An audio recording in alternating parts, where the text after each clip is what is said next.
Rick sells one car to his cousin, and now he's walking around the dealership like he's the reincarnation of Grant Cardone. Buddy, it's the 3rd of the month. There are 28 days left. Sit down. Meanwhile, nobody else knows where they stand because your dealership doesn't have a real-time sales leaderboard. Instead, you've got a whiteboard in the break room with dry erase hieroglyphics from last Tuesday. If the marker's dry, no one gets credit. Makes sense. You know what I have?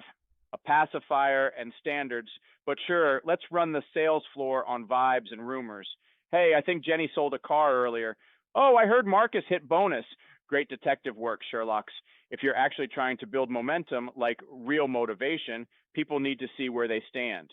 Front and center, unavoidable leaderboards with real-time updates.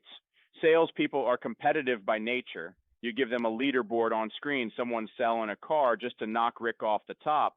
That's fuel, that's culture, that's called not letting the loudest dude be the legend just because he bought pizza once in 2019. We don't need to get into age here, but I'm a baby, and even I know you need a digital leaderboard, and not just any digital leaderboard.